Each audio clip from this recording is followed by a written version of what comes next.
Bonjour à toutes et à tous, bienvenue dans le podcast Une tasse de thé, le podcast qui discute de l'art drague sans chercher à le définir. Je suis Clémentine et avec mon amie Émilienne, nous avons décidé de nous questionner sur les rapports entre l'art du drague et tout un tas de sujets. Mon œil naïf combiné à l'expérience d'Émilienne, connue sur la scène drague sous le doux nom de Camomille, vont s'associer pour partir à la rencontre de celles et ceux qui font la scène drague. On espère que ce moment sera chaleureux et constructif. Bonne écoute! Oh, je suis plus ému que je ne saurais dire, on nous fait si peu de compliments. Vous devez prendre une tasse de thé. Ah oui, une tasse de thé, du bon thé bien préparé. Comme beaucoup de personnes de ma génération, j'ai découvert ce qu'était le drag à travers l'émission de télévision américaine RuPaul's Drag Race, un concours de drag queen créé par la célèbre RuPaul il y a plus de 10 ans. Mais en fréquentant les milieux drag locaux de Paris, la ville où j'ai grandi, et Bordeaux, la ville où j'habite, j'ai réalisé à quel point ce show télé, même s'il a participé à largement démocratiser le drag dans le monde, ne présentait qu'une image assez restreinte de cet art. En effet, seules des candidates, drag queens, hommes cisgenres et homosexuels ne sont acceptées. Et les rares femmes transgenres à avoir foulé le sol de la fameuse workroom ont vu leur légitimité à participer remise en doute. Pourtant, lorsque l'on fréquente le vrai milieu drag, entre guillemets, on se rend vite compte qu'il y a une immense diversité de pratiques, d'esthétiques et surtout de multiples façons de jouer avec les codes et les genres. Comme vous l'avez entendu dans les 2 premiers épisodes, le genre que l'on a au quotidien n'a pas forcément d'incidence sur le genre que l'on choisit de performer. Le drag étant avant tout un art, une forme d'expérimentation dans laquelle on implique son corps, quel qu'il soit, et comme on le souhaite. Nos 2 invités du jour ont d'ailleurs fait le choix de ne pas réellement choisir entre 2 genres stéréotypés. Ellipse et Itsublu se qualifient volontairement de créatures ou encore de drag queer. Nous allons échanger avec eux autour de leurs pratiques originales et très personnelles. Alors moi je m'appelle Florian, j'ai 27 ans, je viens de Paris et je suis connu dans la scène drag sous le nom de Itsublu, une drag créature qui est née il y a à peu près 2 ans. Et donc je travaille un peu dans tout Paris et un peu dans toute la France en général.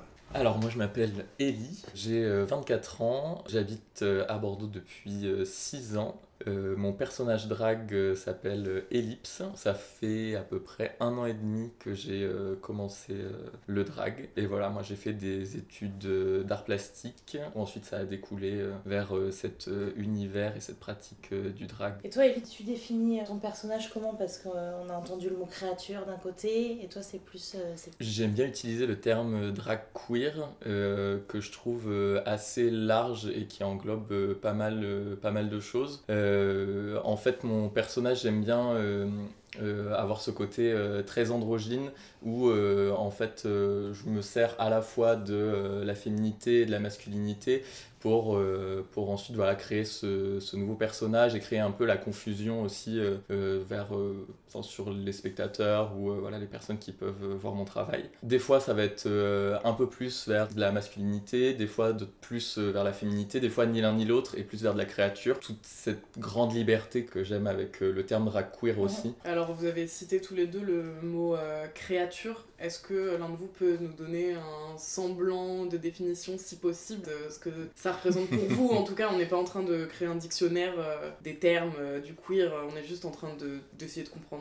Moi par exemple je me définis en créature simplement parce que même si j'utilise des codes de la réalité actuelle qu'on connaît avec la binarité, les vêtements hommes, femmes, etc. que j'aime mélanger, mon personnage je le considère pas comme humain, c'est plus un personnage de fiction, irréel, comme un imaginaire, pas comme un être humain. C'est pour ça que je préfère le terme créature pour ma part plutôt que queer, puisque ça me décale un peu du côté humain de ma vision du drag. Et du coup, quelles sont les inspirations qui vous ont amené à façonner votre personnage drag et certainement une partie de votre personnalité aussi à vous ? Du coup moi Itsublu c'est un personnage qui est né de l'époque où je faisais du dessin, dans le milieu du manga, etc. Et donc je suis très inspiré par les jeux vidéo, par les dessins animés, etc. Et par les personnages de fiction de mon film préféré que je cite tout le temps, qui est The Dark Crystal. Et en fait cet univers me plaît mais d'une force extrême.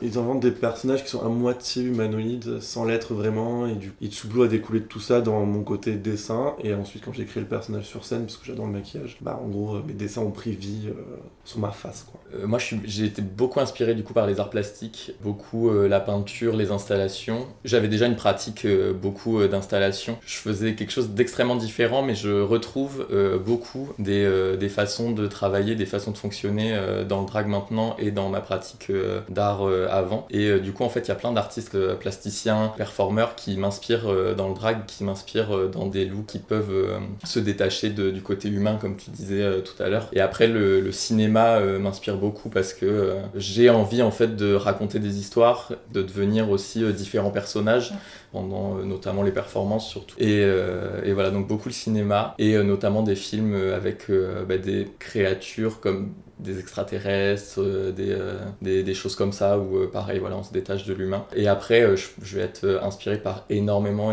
de choses, une matière, une couleur, tout d'un coup je vais essayer de le pousser le plus possible pour créer quelque chose de nouveau et qui s'adapte à Ellipse et à mon personnage. Vous deux, vous avez un point commun, c'est que c'est très visuel, enfin c'est vachement axé sur le maquillage, plus que certaines drag queens ou même certains drag kings, c'est très visuel et c'est pour ça que la question de l'inspiration elle se pose. Du coup oui, effectivement j'imagine bien que le process de création il est parfois un peu plus différent que pour une drag queen ou pour un drag king. Je vais avoir des maquillages qui sont très différents, je vais faire plein de choses, je vais avoir des maquillages notamment que je crée plus pour de la performance aussi et d'autres plus pour le maquillage en lui-même. Bah oui, ça se réfléchit et il y a toujours cette dimension visuelle et esthétique. J'ai envie que ce soit impactant visuellement avant le reste, enfin avec le reste même. Cet univers-là, en tout cas, de la créature, du drag queer, etc., a l'air d'être peut-être plus du côté de l'expérimentation. Pour toi, Ellie, de plein de choses très différentes. Après, toi, c'est plus dans le pousser le personnage toujours c'est plus plus donner loin, une émotion.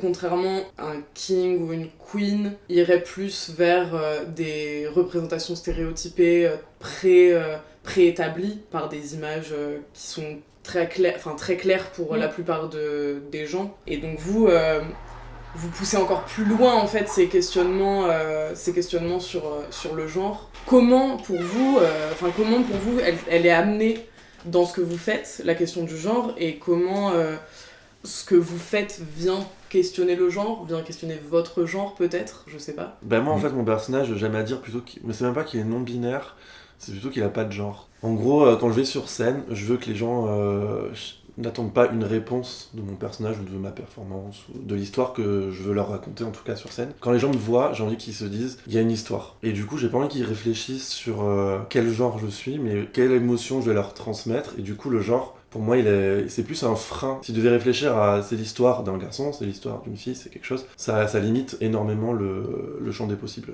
au niveau de l'imaginaire. Je préfère penser que en tout cas j'essaye d'avoir un côté à-genre ou non-genre. Du coup, on sait jamais ce qu'on va avoir en face, quoi, tout simplement. Ça peut être un personnage imaginaire, ça peut être quelque chose de très concret aussi. Des fois, je suis très genré. Pour le coup, il y a des performances que j'ai fait qui étaient très très genrées. C'est vraiment pousser à la question, mais pour le public. Moi, je veux pas leur apporter de réponse, je veux que eux se posent des questions. C'est plus ça, dans ma démarche en tout cas. Les gens se demandent souvent, mais c'est un homme, c'est une femme, voilà. Et du coup, je trouve ça hyper intéressant de choisir un personnage non-genré et de la manière dont vous le faites tous les deux, en fait. Moi, je trouve que c'est hyper bien fait parce qu'on arrive à pas se poser cette question. Je pense que oui, les gens ont l'habitude de vouloir toujours se rattacher à cette dimension hyper binaire, de savoir déjà le personnage, est-ce que c'est une fille, est-ce que c'est un garçon, derrière le personnage, est-ce qu'il y a une fille, est-ce qu'il y a un garçon. Alors qu'en fait, déjà, il n'y a pas que ça, cette dimension est beaucoup trop binaire et je pense que le fait d'avoir des personnages comme ça qui sont entre les deux ou qui sont ni l'un ni l'autre, ça pousse, je pense, la réflexion et ça met encore plus peut-être mal à l'aise certaines personnes qui se posent ces questions et qui ont cette dimension très très binaire en fait. Et c'est là que la question du genre dans le drag queer Club Kid est hyper intéressante.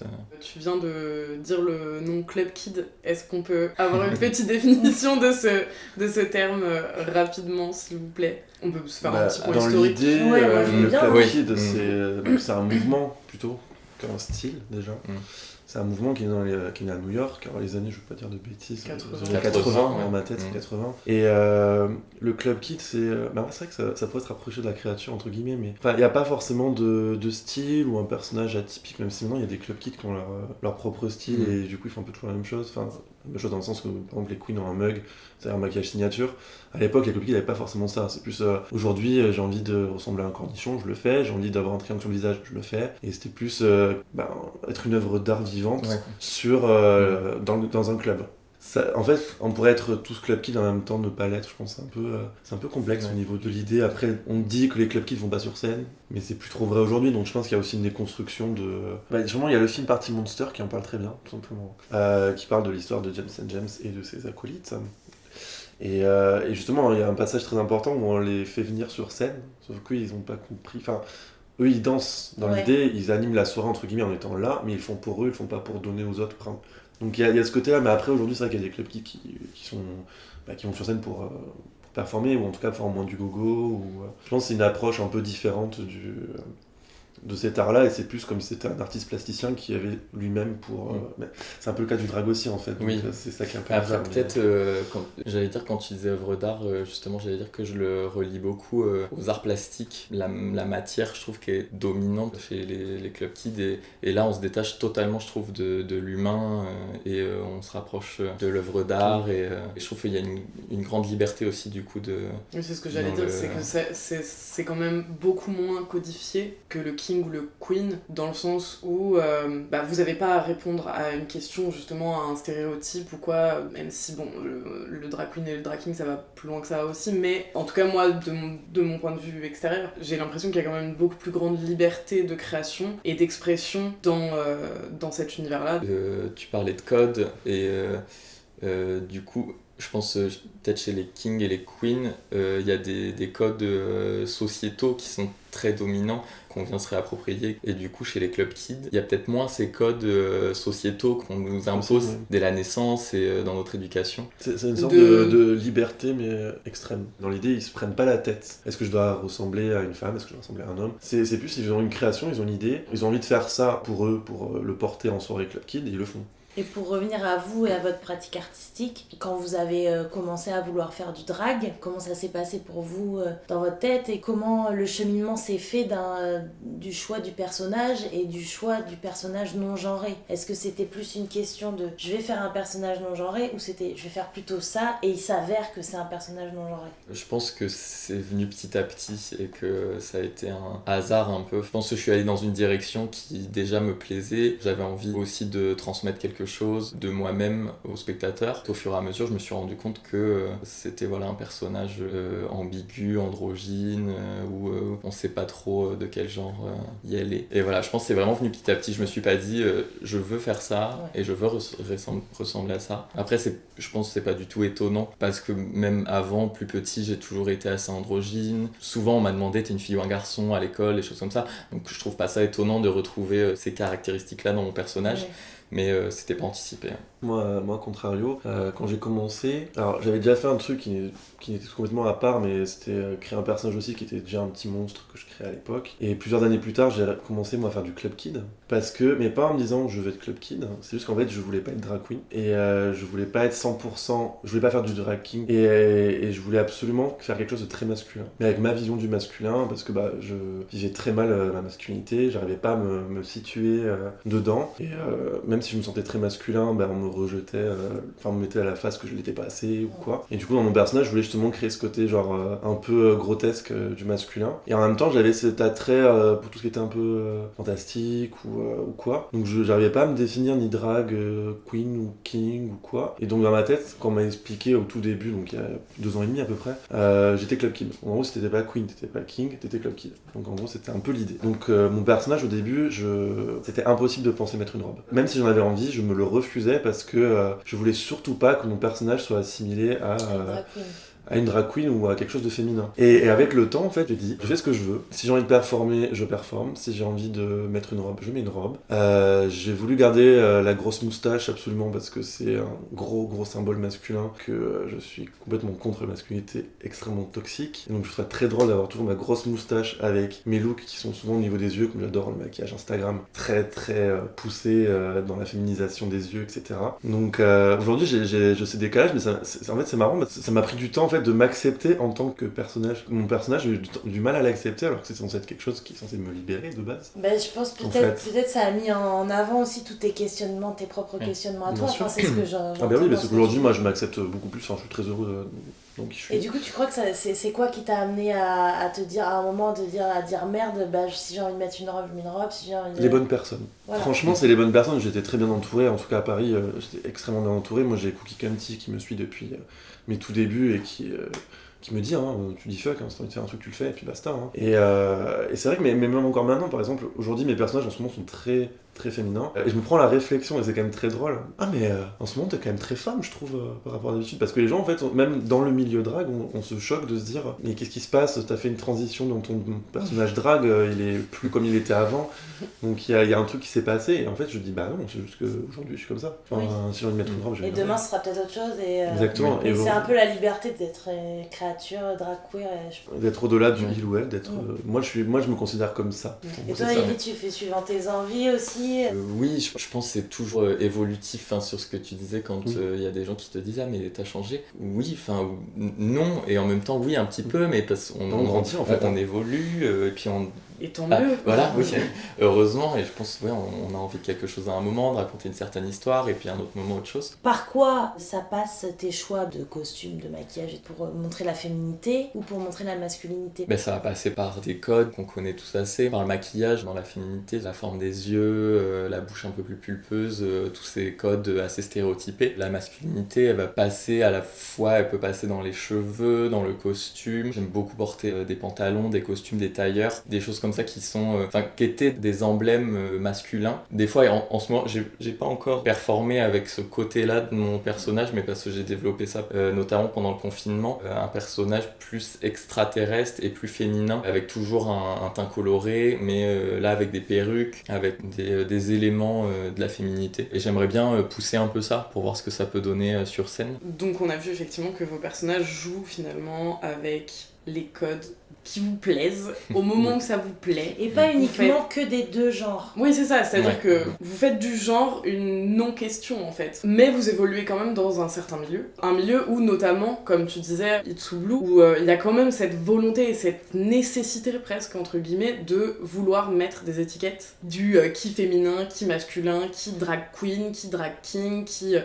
ce choix que vous avez fait ou qui s'est imposé à vous, entre guillemets, de ne pas choisir d'étiquette, en fait. En quoi est-ce que ça peut représenter un choix militant ? Ne serait-ce que de créer un bousculement chez le spectateur qui remet en question en fait tout ce qu'il a appris en grandissant, avec l'éducation, avec tous les codes dont on parle depuis tout à l'heure. Déjà, je pense que c'est politique. Et si ça peut faire réfléchir, si ça peut apporter une nouvelle réflexion, des questionnements autres que est-ce que c'est un garçon, est-ce que c'est une fille, je pense que c'est déjà hyper intéressant et hyper bien. Moi, pour ma part, dans le choix de certaines performances, va y avoir une histoire ou un discours militant ou quelque chose que j'ai envie de montrer ou de dire. T'as abordé quel thème toi déjà dans tes performances ? J'ai abordé le féminisme, notamment les dictates de la féminité et l'humour oppressif aussi. Du coup c'était des messages qui me tiennent à cœur tout le temps, toujours.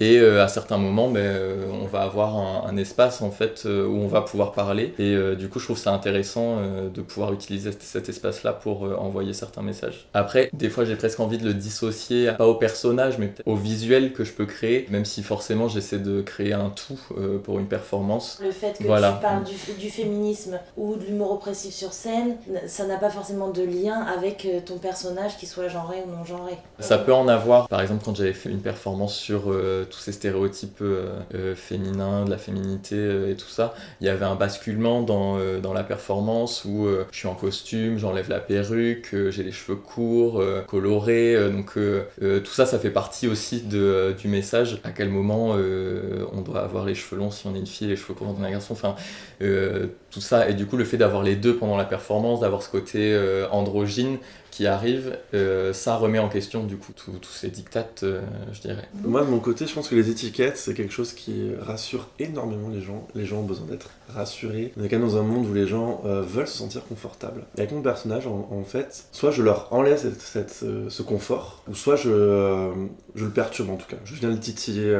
du bout du doigt en tout cas, avec consentement. Et J'ai envie que, un peu à la manière des contes de fées, ou apporter une petite morale, où la personne en fait elle va se détendre et tout, et du coup on va un peu l'amadouer. Par après, quand elle va repenser à la performance, elle va se rendre compte de certaines choses, elle va réfléchir, elle va, même sans s'en rendre compte en fait, il va y avoir un phénomène de réflexion qui va se faire sur ce qu'elle a vu, ce qu'elle a entendu. Mon côté militant en tout cas, ce serait d'ouvrir entre guillemets des portes délicates pour certaines personnes. Il y a des gens qui enfoncent les portes. Moi je pars du principe que je préfère les ouvrir délicatement pour y entrer des informations et de temps en temps avoir des petits pics un peu plus présents. Mais c'est que l'art pour moi n'apporte pas de réponse, il pose des questions. Donc je pense que si les gens viennent voir Insoublou et apprécient mes perfs, c'est qu'ils sont prêts déjà à se poser des questions, même sans le savoir. Et que leur esprit est prêt à être ouvert en tout cas. Après oui, les gens me demandent, faut dire il, faut dire elle. Je réponds genre, tu dis ce que tu veux. Mais globalement, je trouve vrai. que c'est la réponse de beaucoup de drag, qu'il ou elle soit queen ou king. Aujourd'hui, il y en a beaucoup qui souffrent sur ce côté un peu je reste je suis une drag queen mais tu fais un peu ce que tu veux. Après il y a des drags qui quand ils sont en drag vont te dire j'ai passé 4 heures à mettre en drag queen, c'est pas pour que tu me dises il ou bonjour monsieur. Il y en a qui veulent pas ça, mais c'est ce qui est tout à fait respectable également, puisque leur recherche est justement d'apporter par exemple une féminité ou une représentation de la femme plus ou moins réaliste. De toute façon ça peut être aussi fantasmé, ça peut être juste pour le côté grotesque, ça peut être plein de choses.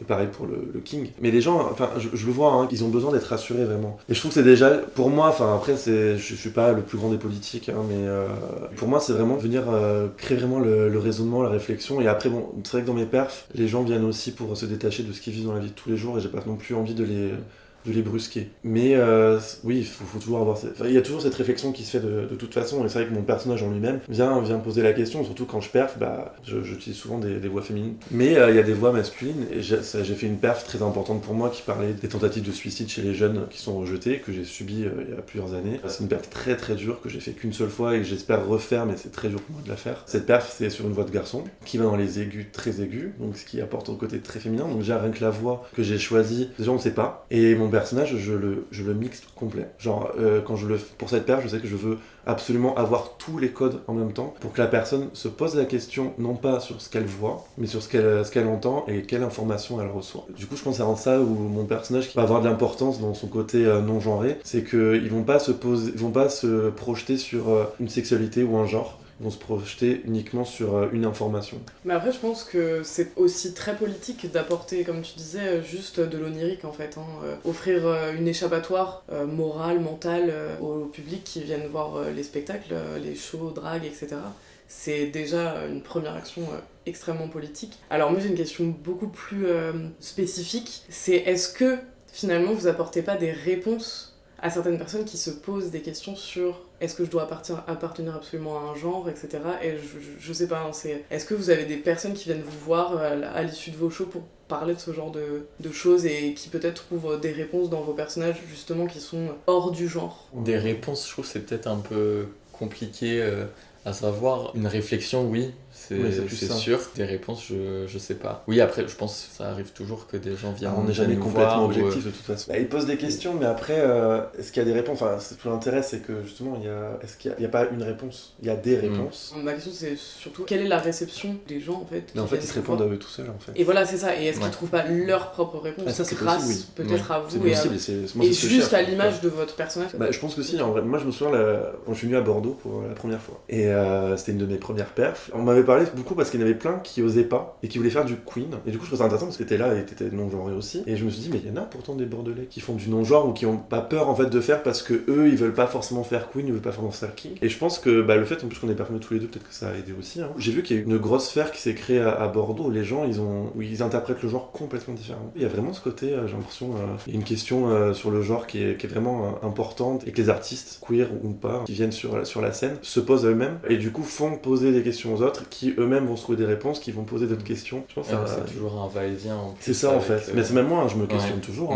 Si je me questionne... En tant qu'artiste, je peux dire que si je me questionne plus, c'est que je suis mort. Si j'ai pas d'amélioration ou de questionnement à avoir, c'est que je suis plus un artiste, je suis juste un beau parleur, quoi. C'est juste là pour donner une réponse claire, nette, précise que seul moi détient. Je suis plus un artiste. C'est pour ça qu'on évolue aussi. Bien sûr. Comme on disait tout à l'heure, s'il y a une évolution, c'est pas ce qu'on en dit. De toute façon, on grandit, on se pose des questions, on rencontre des gens, et puis il y a ce dialogue qui s'opère. On a des influences différentes, on a au sein du plein milieu de drag, choses. mais avec le public aussi. Puis de toute façon, il y a ma vie aussi qui influe aussi sur mon drag. Enfin, les deux influent l'un sur l'autre. Donc les gens que je vais rencontrer, les films que je vais voir, les expos, plein de choses vont aussi en fait changer ma vision de ce que j'ai envie de proposer aux gens et les questions que j'ai envie de proposer aux gens. Et justement là, on l'a un peu évoqué, votre questionnement sur votre propre genre. C'était quoi votre rapport à votre genre avant de pratiquer le drag, et est-ce que le drag a fait évoluer les questionnements ou en tout cas votre propre rapport? Est-ce que votre personnage vous a aidé? Pour le coup, mon personnage m'a complètement aidé à m'accepter en tant que, comme je me considère comme homme cisgenre. Il m'a aidé à me voir comme je me sentais et à m'accepter sans pour autant correspondre à tous les codes de la masculinité, parce qu'on peut être un homme sans correspondre au code que la société nous donne de la masculinité. Après moi, c'est vrai que tout petit, je me suis posé beaucoup de questions. Enfin, quand j'ai découvert ma sexualité, parce que je suis homosexuel, je viens du fin fond du Gers, donc c'est très compliqué, c'est la campagne profonde de la France. En fait, je m'étais posé la question au début, est-ce que je suis pas une femme parce que j'aime les hommes? Donc déjà, c'est les premières questions que je me suis posées moi. Ça m'a pas été est-ce que je suis hétéro ou pas, parce que pour moi ça n'existait pas. C'était est-ce que je suis une femme parce que j'aime les hommes? Est-ce que j'ai un problème? Après, j'ai grandi, je me suis dit non, en fait, j'aime les hommes, je suis quand même un garçon, mais c'est que j'ai un problème quand même. Je suis pas un garçon normal, je suis un garçon qui est pas un garçon. Enfin, il y a eu tous ces questionnements-là qui au final, on se rend compte en trouvant des réponses qu'en fait on se posait les questions aussi. Et c'est vrai que moi, depuis que It's So Blue a quand même arrivé à maturité, c'est vrai que plus It's So Blue gagne en confiance et trouve ce que c'est, plus Florian, lui, de son côté, prend en assurance et est très fier de qui il est, de ce qu'il est.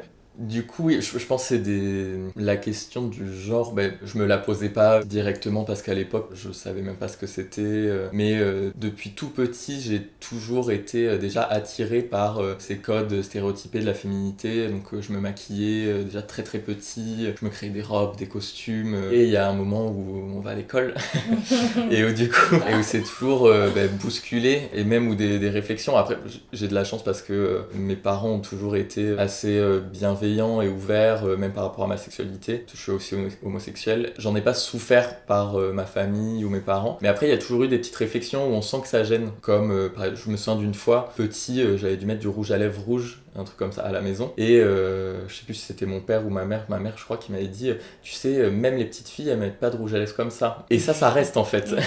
Ça reste parce que tu dis... Alors déjà, bon, il y a la question de l'âge, je pense, où elle associait ça aussi à l'âge. Et surtout la question du genre. Et c'est-à-dire, en fait, c'est pas un élément qui est fait vraiment pour toi. Oui. Et du coup, au fur et à mesure, c'est des choses que j'ai de plus en plus étouffées. J'ai arrêté de me maquiller, j'ai arrêté de créer des costumes, de porter des robes et tout, sauf aux occasions où je pouvais le faire, comme pour Halloween ou des choses comme ça, et des fêtes qui me plaisaient beaucoup parce que c'était des moments où tout le monde faisait ça, donc ça paraissait assez normal. Et après, du coup, en fait, au collège surtout, on me prenait très très souvent pour une fille. Les professeurs, les élèves, on les connaît parce que pareil, c'était une petite ville, et puis c'était de toute façon les mêmes élèves qu'en primaire et qu'en maternelle, donc on se connaît tous. Mais les professeurs me prenaient souvent pour une fille, et du coup, ça m'a beaucoup perturbé, et du coup, j'essayais, aux rentrées, de m'habiller le plus possible comme un garçon. Pendant l'appel, j'essayais de prendre une voix grave pour que le ou la professeure comprenne que je suis un garçon, et ça fonctionnait pas vraiment. Mais voilà, et au fur et à mesure,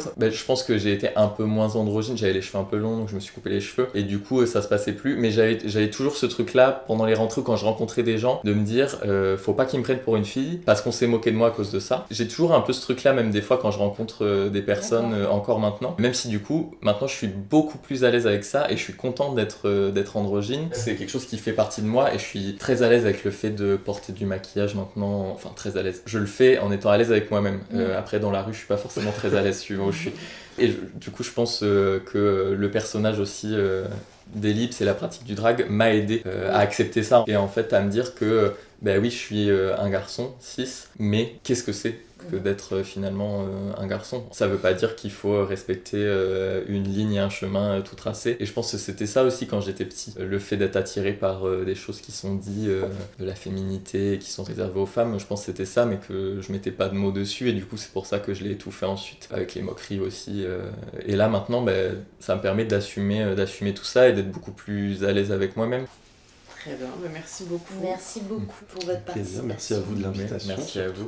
Pour voir un peu votre travail, on peut s'abonner à votre page Instagram, It's So Blue et Ellipse. Exactement. C'est ça. Voilà. Donc pour cette conclusion de cet épisode d'une tasse de thé, Ellie, tu nous proposes de nous parler d'un film. J'ai revu il y a pas longtemps donc, le film Tomboy de Céline Sciamma qui est sorti en 2011, donc ça va faire bientôt 10 ans.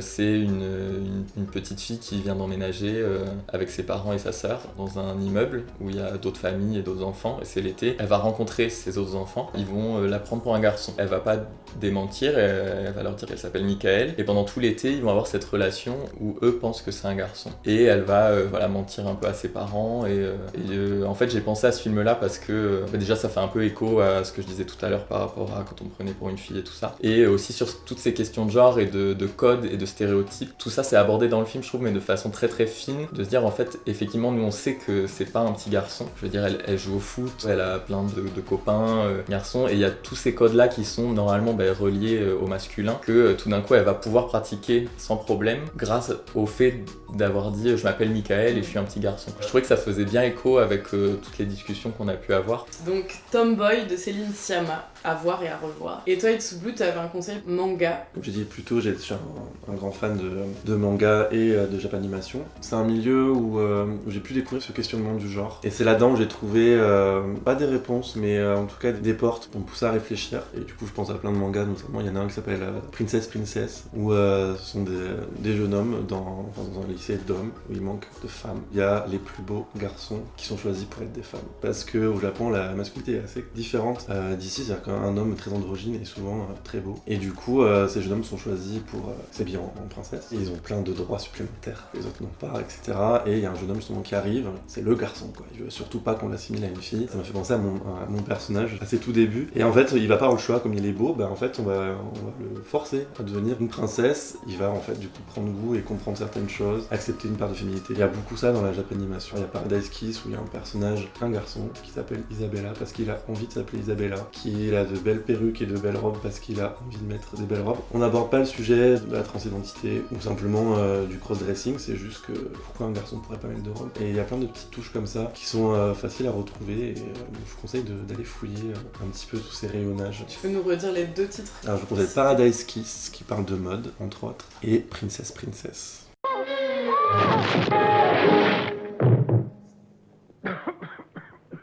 Bien. Alors, mais tu tombes à pic pour le thé, mon garçon. Merci à vous d'avoir écouté Une tasse de thé. On espère que cet épisode vous a plu. On vous donne rendez-vous le mois prochain, ainsi que tous les 3e mardis de chaque mois, pour en découvrir un peu plus sur l'art drag et sur nos invités. Si ce podcast te plaît, n'hésite pas à en parler autour de toi, à nous écrire et à t'abonner à nos comptes Instagram, Facebook, Deezer, Spotify et YouTube. Une tasse de thé, le podcast qui discute de l'art drag sans chercher à le définir.